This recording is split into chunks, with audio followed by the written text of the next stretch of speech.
So, kamusta po mga ka-Streetwise? Ako po si Takero Miyamoto at welcome po sa aking munting channel. So, mga kababayan, alam nyo, no? Kulto po talaga ito. Kahit na anong sabihin po ng mga KOJC, Kingdom of Jesus Christ. Parang ayoko silang tawagin Kingdom of Jesus Christ eh. Kasi pag sinabi mong Kingdom of Jesus Christ, ibig sabihin nun, Kristiyano kayo. Pero parang hindi naman kasi kayo Kristiyano eh. Dapat ang tawag sa inyo, KOQ, Kingdom of Kibuloy. Hindi nga. Diyos ko naman, kahihiyan po ito sa mga Kristiyano. Kingdom of Jesus Christ. Oh, Kingdom of Kibuloy na lang, KOQ. KOQ na lang. Oh. So ngayon mga kababayan, no, ang sabi ngayon ng Kingdom of Kibuloy, di ba sabi ng Kingdom of Kibuloy, inulit na naman nila. Inulit na naman nila yung kalokohan nila. Di ba? Napahiya na nga sila nung una, inulit na naman nila ngayon. Na ang sabi nila ngayon, na kayong mga bumabatikos kay pastor, susumpain kayo. Magkakaroon kayo ng sakit na hindi na po gagaling. At ikakahiya kayo ng mga mahal ninyo sa buhay. Ginawa nyo na dati, ito ginawa nyo na naman ngayon. Ito, bago kasi ito eh. Bago to eh. Tignan nyo ha. Yung date ha, yung date. May date ba dito? Ang date dito, August 17. O, kita nyo? Nung nakarang araw lang. O, sabi ko sa inyo, itong si Eleanor Cardona na to, well, ito ha, nare-respeto natin yan. Kasi nga po, paniniwalang religion nila yan. Paniniwala niya yan, na-brainwash na siya eh. Pero syempre, yung hindi po natin nare-respeto dito, yung kulto mismo. KOK, Cook, Kingdom of Kibuloy. So, KOK pala, no? Cook pala, Cook. So, sabi dito ni, ni Sister Eleanor Cardona. Okay?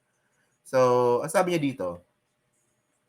So, and this is the prophecy from Aliyar. Okay, mamaya na yan.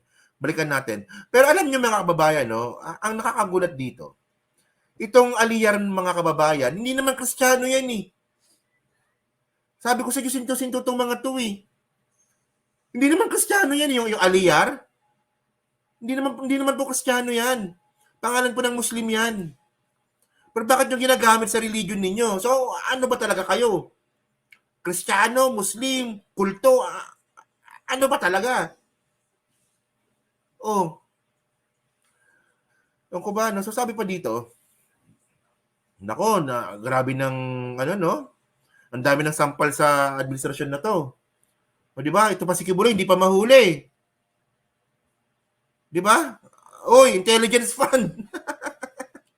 Nasaan yung intelligence fund din nyo? Ba't di nyo mahuli to? O natakasan na nga kayo ni Alice Guo, tapos ngayon si Kibuloy, hindi pa mahuli. O may Arnie Tevez pa, mayroon pang bantag. Ay, Diyos ko. Oh. Uy, kilos-kilos naman. So sabi dito, no? Ito one day ago. So, isang araw lang, di ba? We are here as kingdom citizen and we will be standing strong.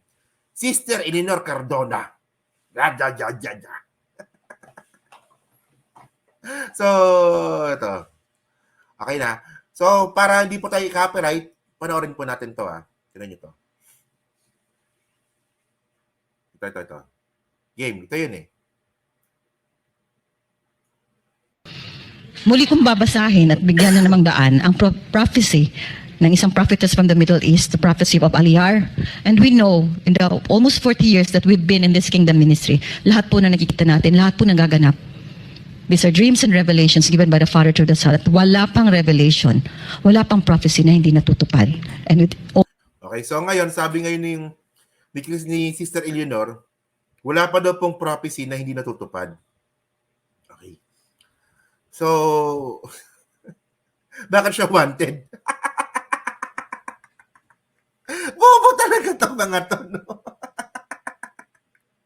Sabi ng miyembro ng kulto, wala pa raw pong prophecy na hindi natutupad. So, ang tanong, bakit siya wanted? So, hindi ba na-prophesize? Hindi ba? Hindi ba nadaanan ng prophecy ni Kibuloy na magiging wanted siya? Hindi niya man lang napigilan. Lagi nga na to, no? O, sige na nga, continue nga natin. Kalokohan nyo na naman. Kayo talaga, palabiro talaga kayo. Itong kulto na to pala biro talaga, no? Oh, alam niyo yung nakakatawa dito, no? Seryoso sila, pero nakakatawa po yung sinasabi. Alam mo, mas nakakatawa yun eh. Yung seryoso tapos nakakatawa. Di ba? Mas nakakatawa yung ganun. all will come to pass. And this is a prophecy from Aliyar, kingdom prophetess from the Middle East. Thus saith the Lord, the angel of judgment shall come upon you. Ferdinand Marcos Jr., Lisa Araneta Marcos, Martin Romualdez, Benhor Abalos, Risa Hontiveros. For you have oppressed and afflicted God's appointed, Apollo Kibuloy. For the one who touches him touches the apple of God's eye. Ooh, the one who touches him touches the apple of God's eye. Tayo yan. Itong mga to, palabiro talaga itong mga to. Lakas mag-trip. Hindi naman sila addict, pero para silang bangag. Dami niyong alam.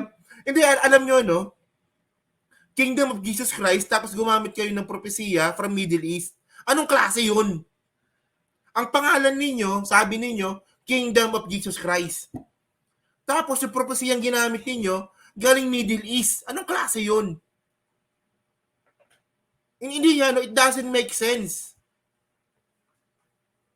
Ewan ko ba, no? That's in Zechariah 2:8. And as you have grieved the Son of God, you shall be plagued with a deadly disease. So, di ba, makakasakit daw po. Di ba? Makakasakit daw po itong mga pinangalanan niya. Si Santa Vero, si First Lady Lisa Marcos, si Bongbong Marcos, sino pa ba? Si Benjamin Abalos, si Rimulya. Ayun. A crippling condition, a formidable disorder that even your nearest and dearest ones shall suffer terribly. Hindi. Sige nga, ganito nga, no, ganito, no.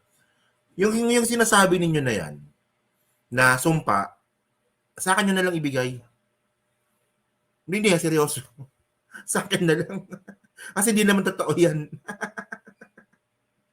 Walang yan na yan, no? Yeah. It will be a dreadful curse, so devastating that existence itself becomes a burden. Thus it is written, of how much sorer punishment suppose ye shall he be thought worthy, who hath trodden under foot the Son of God, and hath counted the blood of the covenant wherewith he was sanctified an unholy thing, and hath done despite unto the Spirit of grace. Hebrews 10:29. Apollo, vengeance is within the dominion of divine justice.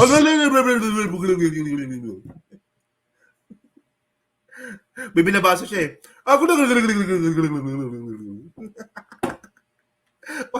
In due time, the disaster of your enemies shall come. Their doom shall be ultimate. Your adversary shall be no more.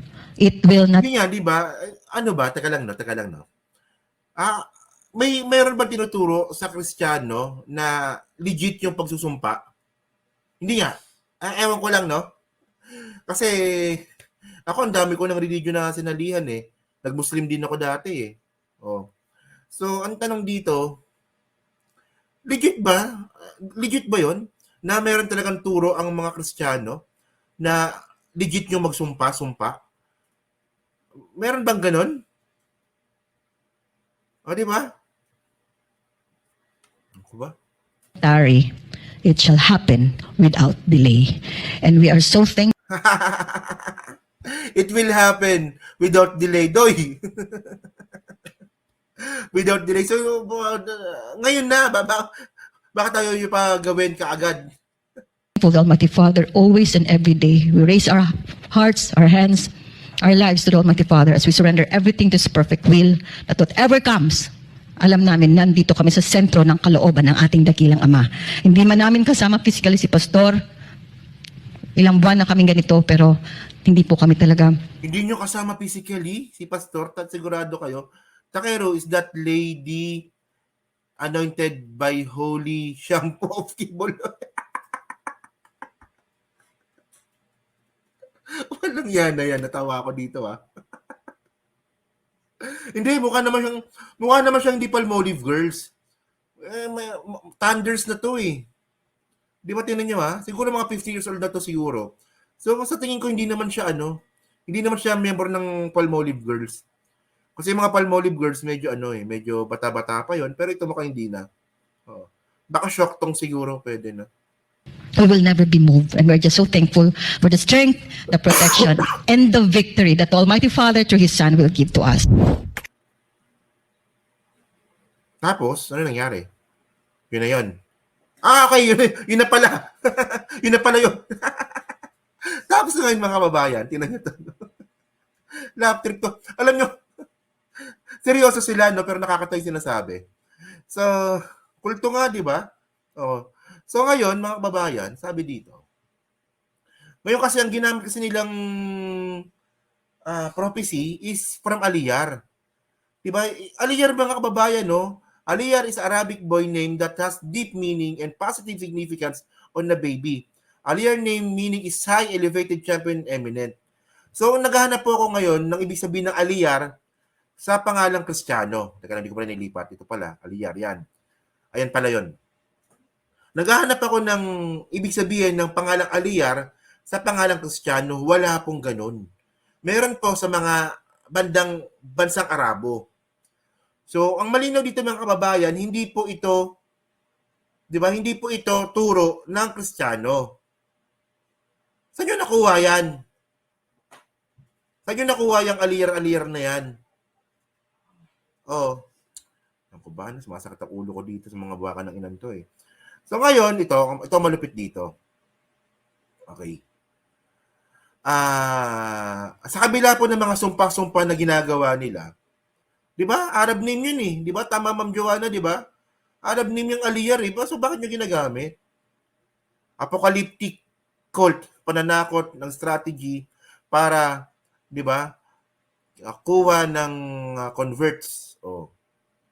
Sabi ni Sir. Hindi, so ngayon mga kababayan, no, ang point natin dito ngayon, okay, kung totoo man na may sumpa-sumpa talaga yung mga Kibuloy fanatics na yan, so bakit hanggang ngayon, magtatago pa si Kibuloy? Di ba? At ngayon, takot itong kampo ni Kibuloy na lusubin sila ng 1,000 pulis ulit sa loob. Hindi kasi ang point dito mga kababayan, no, kung wala naman pala si Kibuloy sa loob ng kingdom, bakit takot silang lusubin ng 1,000 pulis ang loob? Ayaw nila yan eh. Tingnan nyo ito, sabi dito. Mariing tinututulan ng kampo ng religious leader Apollo Kibuloy ang hirit ng pulisya na inspeksyonin ng mahigit 1,000 pulis ang bawat sulok ng kanilang compound sa Buhangin, Davao City. O, di ba? O, so siguro ang gawin dito ni Kibuloy, sumpain na rin ito pati itong mga pulis para hindi matuloy. Kasi kung totoo kasi mga kababayan, no, kung totoo po kasi yung sumpa-sumpa na yan ni Kibuloy, hindi dapat mangyayari ito.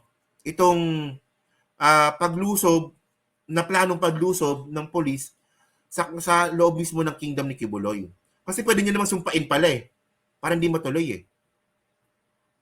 O, di ba? So, tingnan natin to continue natin. So, sabi dito, tingnan nyo Okay. May video pala. Sige. Panoorin natin yung video.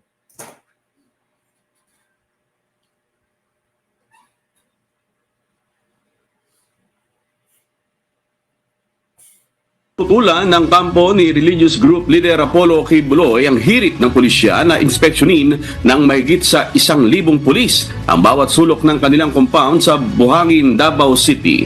Ayon sa abogado ng KOJC na si Attorney Israelito Torion, hindi terorista si Kibuloy kaya hindi kailangan ng sandamakmak na mga pulis. May tuturing din anya itong harassment kaya hindi nila umano papayagan na mangyari ang sinasabi ng pulisya. Kamakailan, sinabi ni Police Regional Office 11 Regional Director Police Brigadier General Nicolas Torre III na may impormasyon silang nagtatago lang sa loob ng 30 hektaryang compound si Kibuloy. Why would we allow that to happen?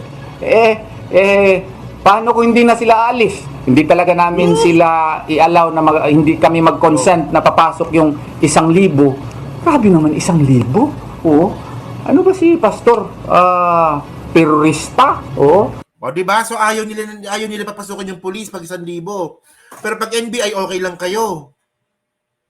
O, isipin nyo yan, Ilabas nyo na lang kasi si Kibuloy para tapos na yung usapan. O ngayon mga kababayan, no, kung talagang wala si Kibuloy diyan sa loob ng kingdom, hindi po matatakot yung mga yung mga abogado ni Kibuloy.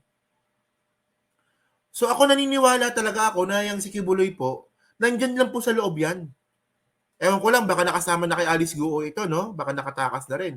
Pero wala namang iba pupuntahan si Kibuloy. Di ba? Tatanggapin ba siya ng China? Mukhang hindi naman. Baka doon pa siya mang-rape ng Chinese sa China, di ba? Isipin nyo, di ba? Tatanggapin ba ng China si Kibuloy?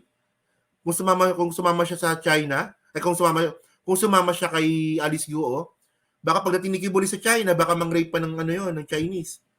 So hindi, baka malamang hindi papayagan. Hindi papayagan yan, baka sabihin ng Chinese embassy, 'di ba? Siyong lang wag ping, wait ka lang, wait ka ya. Sabihin nun, ayaw namin papasokan si Kibuloy kasi rapist yan. So ang point natin dito mga kababayan, 'di ba? Ayaw ngayon ng kampo ni Kibuloy na pumasok po itong 1,000 na mga pulis para arestuhin niya or halubugin itong kingdom. So, ang tanong kasi dito mga kababayan, lalo tayo may intriga dito. Kasi, bakit sa NBI okay lang kayo? Ayan no? NBI, KOJC raid stage. Sa NBI, okay kayo, pero sa pulis ayaw ninyo. Kung wala si Kibuloy dyan, wala silang makikita dyan. Kahit magpapasok pa sila ng 10,000 pulis dyan sa loob ng kingdom na yan, kung wala si Kibuloy dyan, wala silang makikita dyan. Pero dito, 1,000 pa lang, bakit takot na kayo? Kasi obvious na obvious naman mga kababayan eh. Nung pinapasok po kasi ng KOJC itong NBI, welcome na welcome talaga. Welcome na welcome. Baka may merienda pa nga eh. At saka baka may pastillas din, di ba? So yun mga kababayan, no? So ngayon malinaw dito na yung sumpa-sumpa na ni Kibuloy, hindi po totoo yan. Hindi po totoo yan. So ang point dito, no, ganyan po talaga kakulto itong mga miyembro ni Kibuloy. Isipin nyo, di ba, Kristiyano kayo, naniniwala kayo sa sumpa. Tapos yung ginamit niyo pang sumpa pa ng Arabo. Anong klase yun? Oh, di ba? Ay, parang tanga tong mga talaga. Parang mga tanga talaga tong mga to, no? Well, tayo, meron tayong freedom of religion. Meron tayong freedom of religion. Pero mga kababayan, no, hindi po natin masisisi ang, di ba, ang sentimiento po ng ibang tao kapag ang religion po kasi ay medyo weird na. Medyo weird na po talaga. Di ba, hindi porkat marami papadala para mag-search sa KOJC, tatawagin silang terorista. O di ba? Parang ang lead ng KOJC para mahanap ng 10 pulis. O kasi nga 30 hectares, di ba? 30 hectares eh. O. So yun mga kababayan, no? So dyan po sa 1,300 po na nanonood. So hindi pa po nakakapag-like, palike na po ng video po na to. Dyan po sa Team Replays, ano nga po masabi nyo nga po dito? Sa sumpa-sumpa na ginawa nga po ni Kibuloy. Kayo ba? Naniniwala ba kayo na makakatotoo yun? Ito yung magandang itanong sa mga sa mga DDS eh. Tsaka din dyan sa mga banateros na yan, sa mga bayaran na vlogger ni Kibuloy. Naniniwala ba kayo sa sumpa ni Kibuloy? 'Di ba? Tanungin natin si Oli, si Dada, si Banat Bay. Pati yung pangit, sino ba yung pangit? Si Jay Guevara, yung pangit na vlogger. Tanungin kaya natin 'yon, no? Na, oy, pangit. Naniniwala ka ba sa sumpa ni Kibuloy? Tangin ang mukha ni Jay Guevara, ang pangit talaga ako. Mukha talagang unggoy yung nabigay pa ng hotdog. Walang yan. Hindi ha. Yan nating personal, pero pangit ka talaga. Tinan nyo ha. Ito bago tayo magtapos, no, may picture ba si Jay Guevara dito? Jay Guevara vlogger. Tingnan nga natin kung meron. Tingnan natin na kung may picture si Jay Guevara dito. Ayan no! Yung mukha na yan.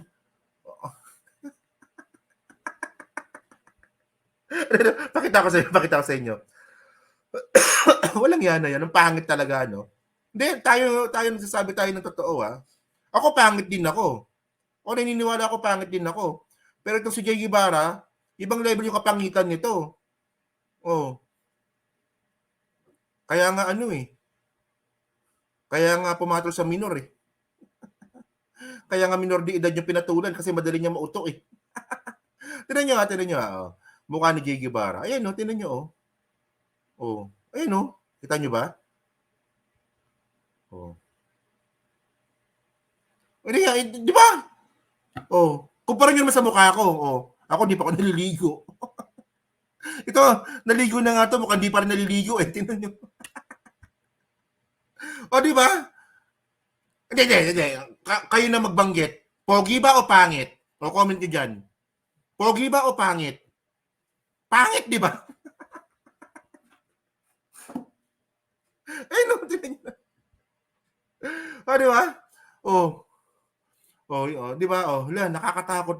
Baka bangungutin pa ako. O, di ba? Ngayon na yan. Pa sabi ni Jerome si pangit. O, di ba? O, sige nga kayo. Kayong mga miyembro ng mga banatero, especially mga binabayaran ni Kibuloy diyan sa SMNI. Isama mo pa diyan si Jay Guevara. Kayo ba naniniwala ba kayo sa sumpa-sumpa ni Kibuloy?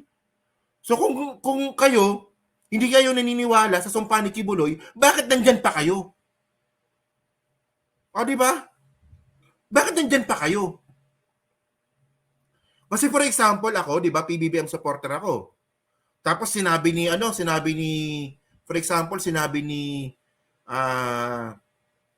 Sandro Marcos. Sinusumpa ako ganyan. Aalisan ko 'yan eh.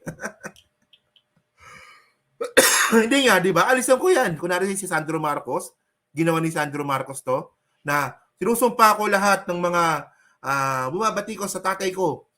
Kayo ay makakasakit. Bla bla bla, etc. Aalisan ko 'yan. Kasi bullshit 'yun. O kayo? Naniniwala ba kayo sa sumpa? Kasi mukhang naniniwala kayo kasi hanggang ngayon nandiyan pa rin kayo. Nasa SMNI pa rin kayo, binabayaran pa rin kayo. Di ba? Ano ko ba, no?